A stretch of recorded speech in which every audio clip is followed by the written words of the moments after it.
Olá, internauta, seja bem-vindo ao portal de notícias CPAD News. Esse aqui é o Video News e eu hoje converso com o pastor Ezequias Soares da Silva. Ele é o comentarista das lições bíblicas da CPAD para o terceiro trimestre do ano de 2017. As lições são essas aqui. A razão da nossa fé, assim cremos, assim vivemos. Foi em boa hora que chegou esse tema, né? Sim, na verdade, como disse um dos pastores na reunião de liderança, quando foi entregue a eles um exemplar, uma cópia do texto, da minuta da declaração de fé, um deles se levantou e disse, estamos com mais de 50 anos de atraso, estamos atrasados 50 anos, né? Mas chegou realmente tudo a seu tempo, né? Como diz lá em Eclesiastes, né? Há propósito, há tempo para todo propósito, né? Debaixo do céu. Então eu entendo e creio que chegou na hora correta, na hora certa. Pastor Ezequias Soares, qual a importância, né, de num momento histórico como que nós vivemos, as Assembleias de Deus no Brasil colocarem à disposição do grande público a sua declaração de fé?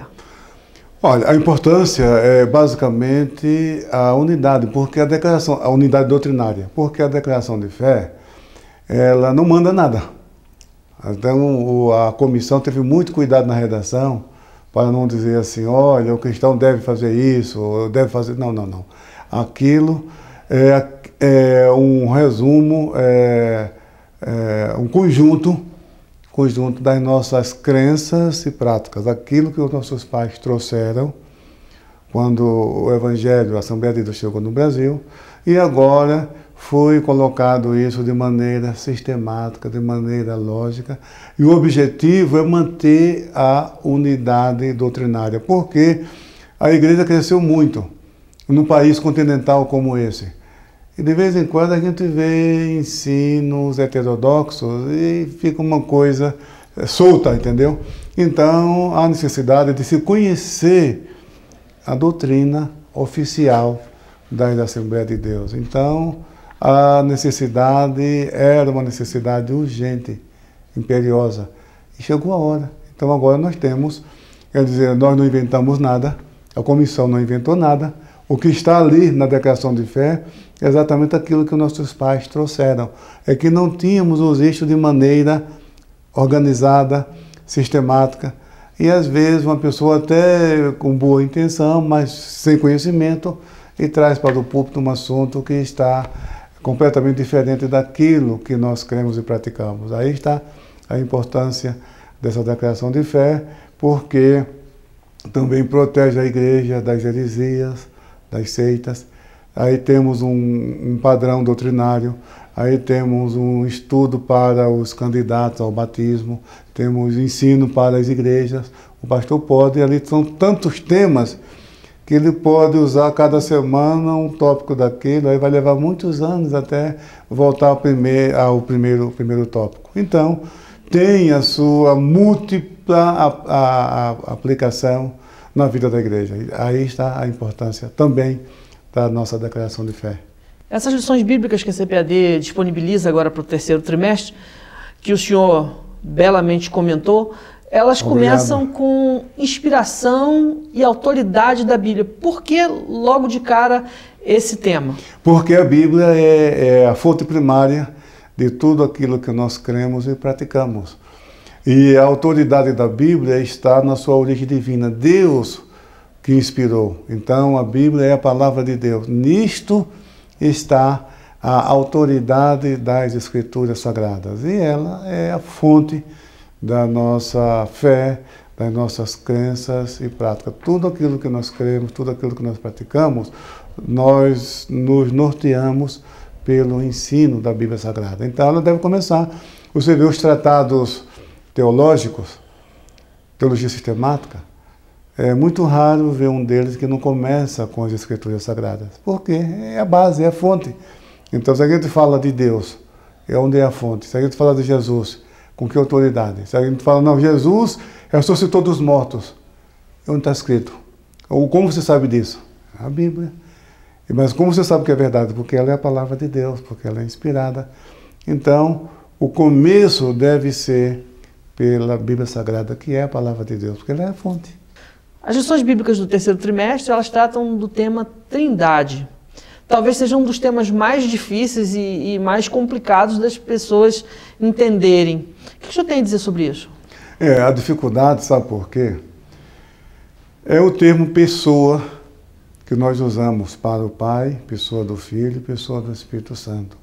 Porque não há uma linguagem, um termo na linguagem humana que descreva aquilo que chamamos de pessoa.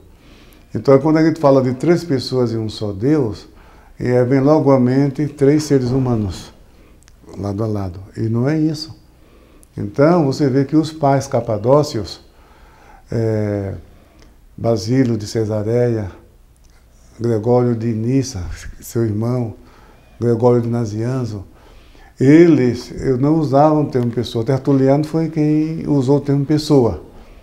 E Agostinho de Hipona também seguiu essa linha.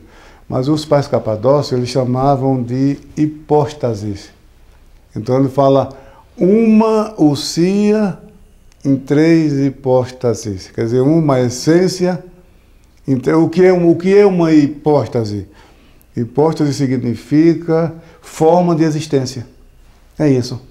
O que é hipóstase? Hipóstase vem da palavra grega, da preposição hipó, que é abaixo. Aí, até na língua portuguesa, nós, quando fala de hipo, está falando de sob, né? Uhum. E o verbo estar, histemi, é o verbo ficar de pé, permanecer. Então, histás, hipóstase quer dizer forma de ser ou forma de existir. Forma de existir seria a tradução mais precisa. Então, os pais capadócios já falavam que definiu a Trindade como uma essência, uma ousia em três maneiras de ser, três formas de existir. Então, e aí atenua um pouco, mas também não é tudo, entendeu? Então, a ideia mais apropriada seria existência consciente, tá certo? Autoconsciência. Então, a dificuldade é justamente isso. Três pessoas em um só Deus. Sim, Deus é um só, a essência é a mesma. O relacionamento intratrinitariano, os teólogos, a partir do quarto século, passaram a chamar de pericorese. Eu nem uso esse termo, nem no livro, nem na lição da escola dominical, nem também ele aparece na declaração de fé, um termo muito teológico. Mas o Moulton, no século XX, na sua obra sobre a Trindade, ele mostra isso, o relacionamento. Ele compara o relacionamento nosso, ou como seres humanos, com o relacionamento trinitariano. Quer dizer, o Pai, o Filho e o Espírito Santo existem desde a eternidade. Agora, na história salvífica, que é o termo que eu uso na lição, na manifestação, na história da redenção, aí eles aparecem, cada um na sua função. A diferença está no serviço de cada um, na função de cada um, mas não na natureza e não na essência. Então, realmente, como eu digo logo na introdução da revista, que é a mais crucial de todas as doutrinas cristãs, mas também é a mais monumental e é também doutrina característica do cristianismo. Só o cristianismo é assim. É fundamental saber, então, esse assunto. Muito importante, porque o monoteísmo, quer dizer, no Antigo Testamento, a Trindade está presente ali mesmo no monoteísmo. Quando diz assim, ouve Israel, o Senhor nosso Deus é o único Senhor, isso aí é um texto monoteístico, até o tutano, tá? Até no DNA. Mas esse versículo não exclui a Trindade, por quê?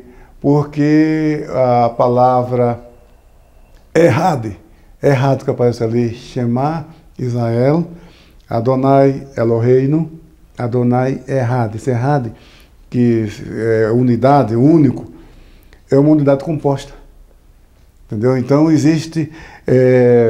está no, como se diz, usando um termo gramatical hebraico, quem não conhece hebraico pode ter dificuldade, porque existe no hebraico o chamado construto e o chamado absoluto. Tá? Quando eu digo mispahá, quer dizer família. Se eu digo mispahati, quer dizer família de. Então, mispahá está no absoluto, um substantivo que está no absoluto. Quando eu digo mispahati, está no construto, quer dizer, existe algo embutido nesse substantivo, que quer dizer família de.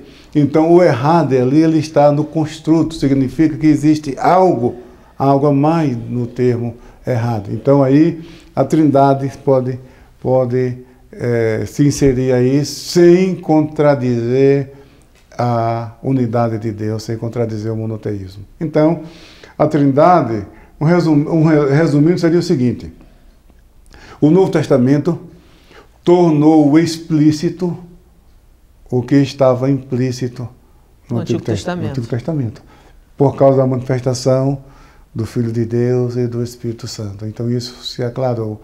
Agora, os cristãos do primeiro século não tinham dificuldade com isso, eles entendiam. Você vê, ninguém questionava isso. Paulo diz assim, todavia para nós há um só Deus, o Pai, de quem são todas as coisas, e o seu Filho, o Senhor Jesus Cristo, seu Filho. Então, veja que o Pai e o Filho são colocados ali no mesmo nível e todos entendiam que Paulo estava defendendo a divindade de Jesus ali, a bênção apostólica, a graça do Senhor Jesus Cristo e o amor de Deus e a comunhão do Espírito Santo. Ninguém questionava, todos entendiam que os três estão no mesmo nível de igualdade. É a fórmula batismal, batizando em nome do Pai, do Filho e do Espírito Santo. Então, mostrando que o batismo do cristão é em nome, um nome só. Veja só, não diz assim em nome do Pai, em nome do Filho, em nome do Espírito Santo. Eu me lembro que eu designei um dos nossos obreiros para auxiliar no batismo, e ele, quando batizava, ele dizia em nome do Pai, em nome do Filho, em nome do Espírito Santo. E eu fiquei agoniado em ver aquilo, e eu falei para o diácono que estava acompanhando com o microfone, falei, vai lá, não põe o microfone nele não, põe nos outros. Entendeu? Aí depois eu conversei com ele, não, é um nome só. É um nome só, é o nome de Deus. Mostrando que o Pai, o Filho e o Espírito Santo são o mesmo Deus. Então, eu acho que a definição dos pais capadócios é a melhor, quando fala uma ousia em três hipóstases, traduzindo uma essência em três formas de existir. Muito bem. E o pastor Ezequias Soares está dando aqui para a gente hoje várias evidências de que a palavra de Deus é verdade, não é? Ela se cumpre e ela tem explicações não somente teológicas, mas também racionais para todas as coisas. Eu vou a um rápido intervalo comercial e já voltamos com mais pastor Ezequias Soares tratando da razão da nossa fé.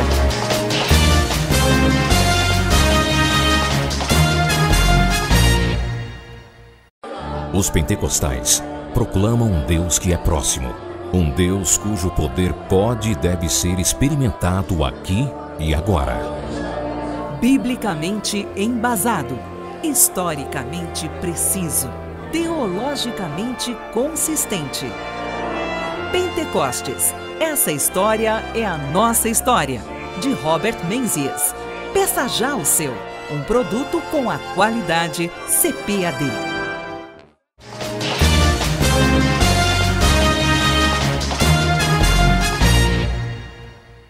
Muito bem, pastor Ezequias, nós estamos de volta, tratando sobre a razão da nossa fé, temática do terceiro trimestre do ano de 2017 na Escola Bíblica Dominical e também temática da nossa confissão de fé das Assembleias de Deus no Brasil. O senhor tratou do Senhor Jesus e do Espírito Santo. São fundamentais essas explicações para que talvez aquela pessoa que esteja acompanhando esse programa possa ter clareza da importância dessas duas pessoas da Trindade na vida dela. Gostaria que o senhor pudesse dar um panorama disso aí.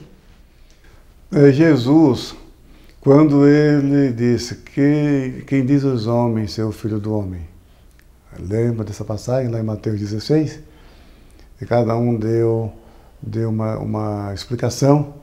É claro que, segundo a população, o pensamento popular era altamente positivo. Olha, um dos profetas e outros, Jeremias, alguém ser comparado com Jeremias, naquele contexto, não era pouca coisa. Né? Tá bom, então, era um pensamento positivo da população, mas todos estavam equivocados, porque Jesus é muito mais que tudo isso. Aí Pedro disse, tu és o Cristo, o Filho do Deus. Quando ele perguntou, e vocês? Aí tudo bem, o que o povo está falando, a gente dá até um desconto, porque só ouviu falar, não tem essa intimidade que vocês têm. E vocês? E antes que alguém desse alguma resposta, Pedro disse, tu és o Cristo, o Filho do Deus vivo. Sabe o que Jesus disse? Olha, Pedro, meus parabéns, você é bem-aventurado. Mas não foi você que descobriu isso não, foi o Pai que tu revelou. Então, o que isso quer dizer? Que a verdadeira identidade de Jesus só é possível por meio da revelação. Então, talvez seja por isso que é importante para a vida prática nós pedirmos todos os dias a Deus que revele a nós a sua pessoa, a pessoa de Jesus e a pessoa do Espírito Santo? Ele já nos revelou, porque quando a pessoa vem para Jesus, e foi revelado. 1 Coríntios 12, 3, Paulo diz, ninguém pode dizer que Jesus é o Senhor, senão pelo Espírito Santo. Agora sim, o que ele pode é nos mostrar mais, entendeu? Ampliar. Mas quem tem Jesus no coração já tem essa revelação. Então, Jesus é o único Salvador. Tá? E essa salvação é necessário reconhecer a sua deidade, a sua divindade. Porque em Romanos, capítulo 10, versículo 9, está escrito, se com tua boca confessares o Senhor Jesus, e se em teu coração creres que Deus o ressuscitou dos mortos, serás salvo. Então a salvação está vinculada ao reconhecimento do senhorio de Jesus, da divindade de Jesus. Senhor, Kyrios, aí significa deidade, divindade. Então, seguir Jesus, mas como diríamos assim, um termo muito usado aí fora, como um admirador simplesmente, um fã de Jesus, não é salvação, é reconhecer Jesus como seu Senhor, reconhecer a divindade de Jesus.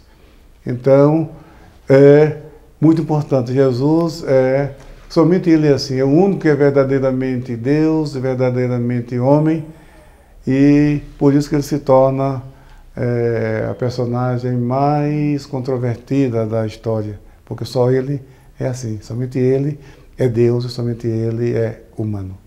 Amém, por isso. E o Espírito Santo é quem nos revela, né? Então, uma prova da divindade de Jesus é porque você precisa do Espírito Santo para saber quem é Jesus. Se fosse uma pessoa comum, uma pessoa natural, não precisava disso.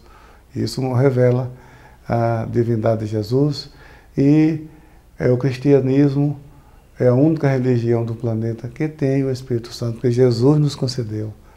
Jesus nos deu o Espírito Santo e falou, o mundo não conhece, mas habita em vós e está em vós.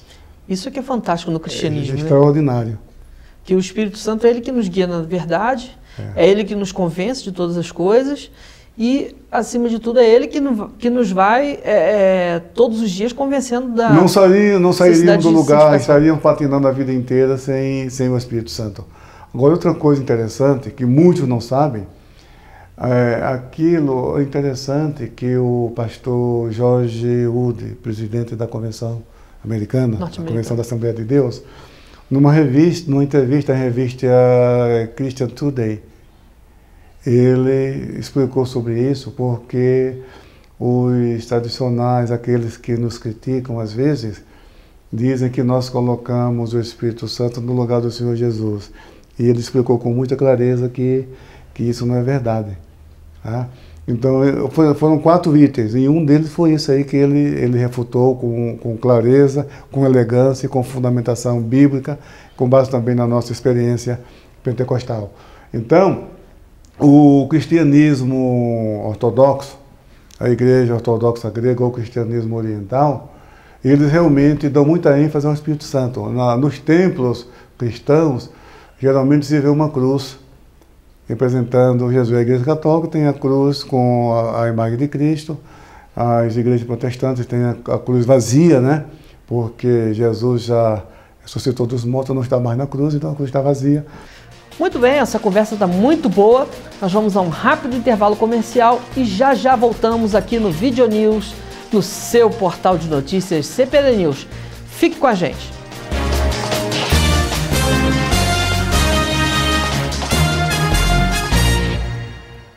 Prepare-se para ouvir Ezequias Soares, Cleiton Pomeraning e Valmir Nascimento, além de muitos outros especialistas em educação cristã, no 9º Congresso Nacional de Escola Dominical, de 12 a 15 de outubro de 2017 no Rio Centro. Plenárias, seminários e workshops com destaque para análise e celebração dos 500 anos da Reforma Protestante. Faça já sua inscrição, vagas limitadas. Informações 2124067400 ou cpadeventos.com.br. 9º Congresso Nacional de Escola Dominical, um evento com a qualidade CPAD.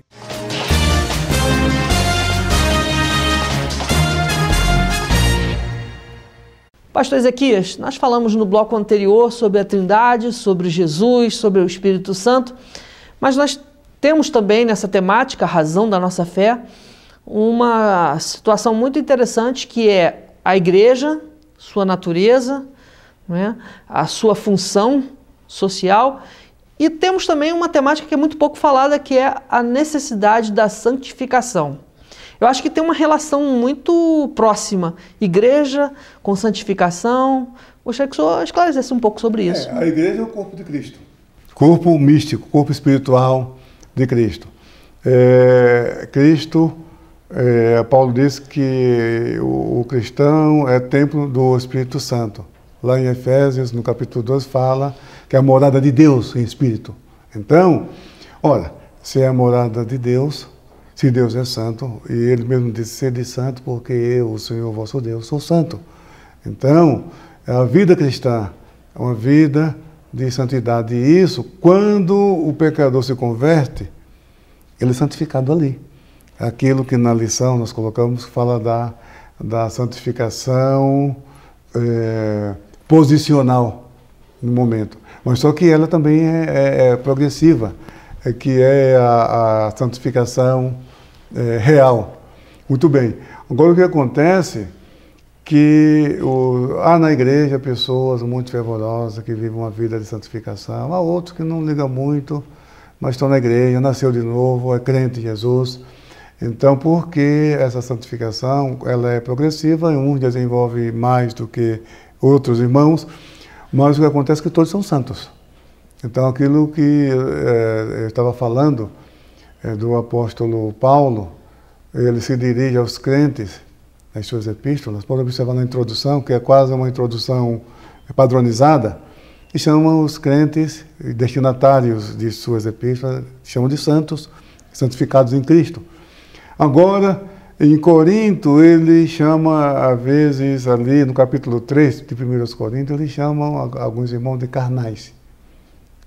De carnais. Já estava dando confusão na igreja, conteúdo todo mundo conhece, os crentes já conhecem, mas na introdução ele chama de santo, quer dizer, mesmo sendo um crente problemático, que dá trabalho ao pastor, de vez em quando o pastor tem que estar aconselhando, tem que estar chamando, mas ele é santo também, não pelo seu mérito, mas porque Jesus o santificou, exatamente. Então, aí é também característica do cristianismo, a vida de santificação. Não é um conjunto de regras, não é isso, não é um conjunto... Uma religiosidade fria, externa, externa. Não, é uma coisa que Jesus falou para Nicodemos, é um novo nascimento.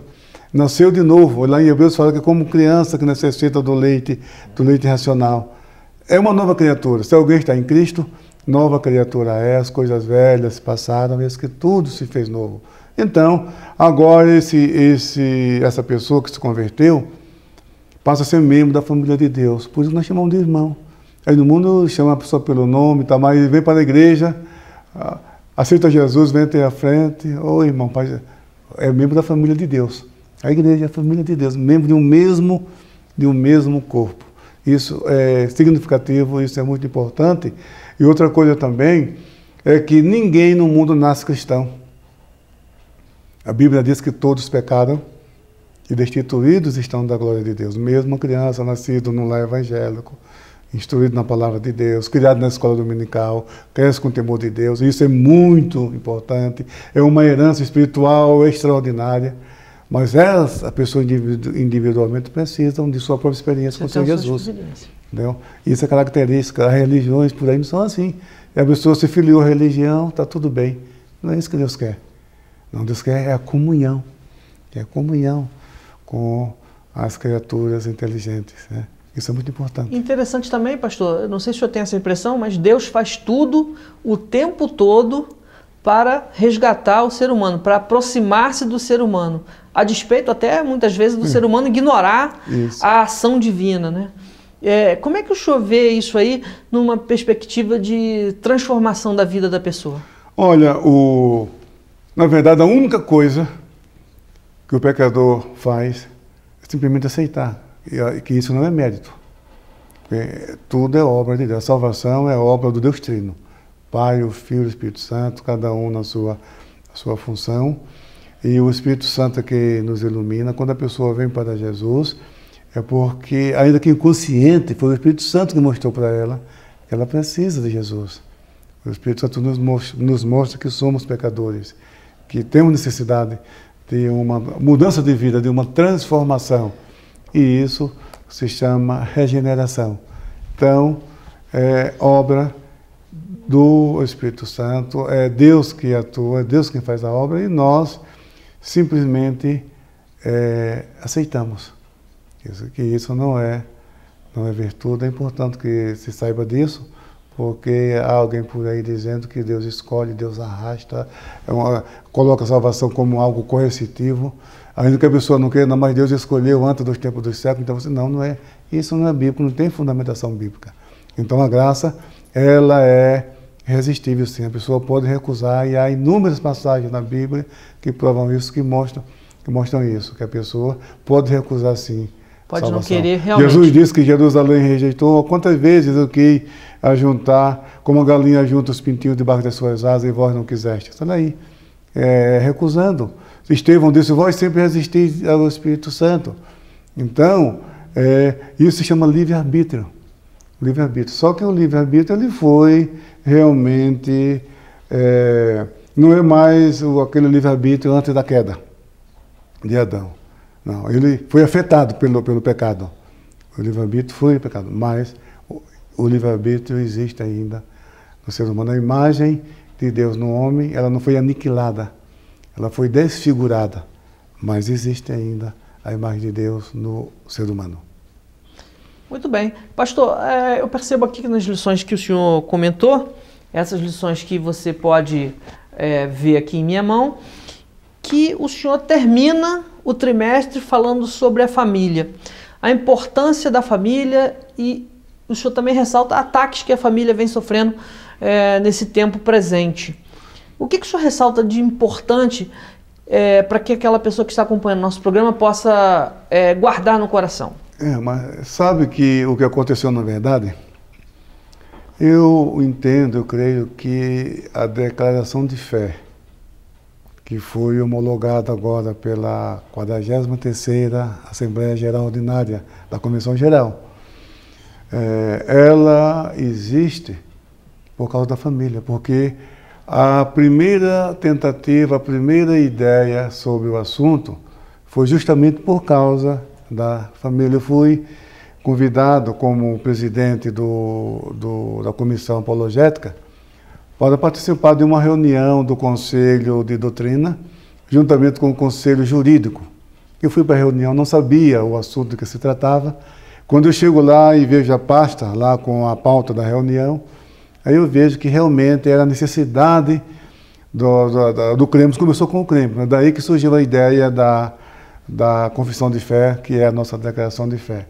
Então foi por causa da família o ponto de partida que deu início ao processo e o projeto da nossa declaração de fé. E é muito importante. Eu recebi, depois que foi constituída a comissão, pessoas que telefonavam, olha, eu incluí a família na declaração de fé, não incluí a família no cremos. Eu falei, não, mas como? Aqui temos pontos teológicos, agora incluir a família. Aqui não temos que seguir um padrão, porque aqui ele fala cremos nas Escrituras de um só Deus, e tem aquele padrão. Agora, como incluir a família no meio de assuntos teológicos? Eu falei, não dá, não é possível. Mas comecei a analisar, e numa das reuniões da comissão eu falei sobre isso também, mas o processo estava em andamento. Aí, numa das visitas à Espanha, eu ganhei, um dos pastores me deu um exemplar da declaração de fé da Assembleia de Deus da Espanha. Agora, interessante que na primeira reunião a gente discutiu o título do nosso texto. Porque nós dizíamos, olha, chamar isso de credo. O credo geralmente é um termo técnico referente aos credos ecumênicos. Embora credo pode ser um termo genérico, e se usar também com relação à declaração de fé, muitas vezes nós até usamos esse termo também. Mas a gente precisa usar o nome mais apropriado. Confissão de fé. Olha, estamos ligados à reforma. Confissão de Augsburgo, confissão helvética, confissão... Westminster. E assim mesmo, Westminster. Então, eu acho que confissão, nós discutimos isso na comissão, não vai ficar bem, porque é um termo muito característico do período da reforma. Então, aí alguém sugeriu, não lembro quem foi, mas um dos membros falou, olha, declaração de fé. Tá bom, aí a comissão gostou e tá bom, então o nome vai ser Declaração de Fé. Foi assim que aconteceu. Aí o que acontece? Quando eu estou na Espanha e ganho lá um exemplar, e lá estava também Declaração de Fé. Eu falei, opa, olha, tá igual o nome que nós adotamos. Eu fiquei contente. E quando eu olhei, tem também exatamente o que nós tínhamos estabelecido aqui no nosso projeto, de usar o cremos como as verdades centrais, como a síntese da declaração de fé. E lá eu vi que tinha também esse mesmo modelo, esse mesmo padrão, só que lá ele incluía a família. No final do cremos. Falei, olha, sabe? Aí comecei a pensar, digo, olha, acho que tem tudo a ver, sim. Fica até elegante, a gente trata de pontos teológicos, pontos, vem e conclui com a família, que é um assunto da ética cristã. Acho que fica até elegante, fica bom sim. E realmente era essa necessidade nossa, porque a família já estava no projeto da declaração de fé. Então, e o assunto voltou à comissão e houve discussão, debates e propostas, até que foi aprovado por unanimidade e aí foi incluído no cremos esse tópico sobre a família, porque a necessidade é imperiosa, porque a família, o casamento, está sendo atacado por todos os ângulos na sociedade e a igreja precisa preservar a família.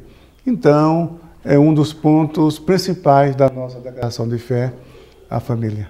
Então, pelo que dá para entender, reafirmou o compromisso da Igreja Assembleia de Deus no Brasil com a família monogâmica, com a família heterossexual e indissolúvel.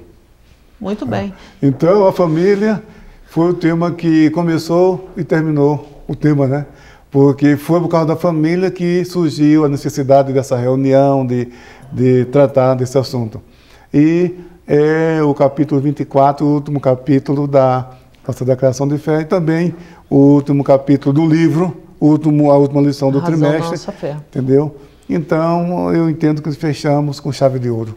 Graças a Deus por isso. Muito obrigado pela sua entrevista, pastor Ezequias. Eu gostaria de franquear ao senhor, o nosso microfone, a nossa câmera, para que o senhor pudesse deixar uma mensagem para aquela pessoa que acompanha o nosso programa. Então, eu agradeço o convite, a oportunidade e quero dizer para você que está nos assistindo, se pegar a palavra de Deus, se dedicar à Bíblia, é o único livro no mundo digno de ocupar a mente e o coração do homem. Vale a pena você se debruçar sobre as Escrituras, procurar compreender. Tudo ali tem o seu significado, tudo ali tem a sua importância. E os temas da nossa declaração de fé são os temas principais do pensamento cristão. Então, a declaração de fé, você lendo, tem ali abundância de de versículos bíblicos confirmando aquilo que nós herdamos, que nós aprendemos de nossos pais.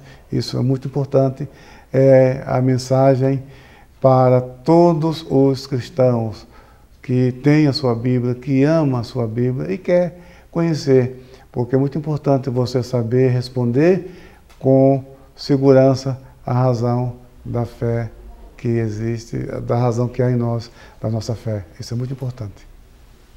Ok, muito obrigado então pela essa oportunidade e que Deus continue abençoando o senhor. Amém. E que Deus abençoe também o irmão, o seu ministério e o seu trabalho. Amém.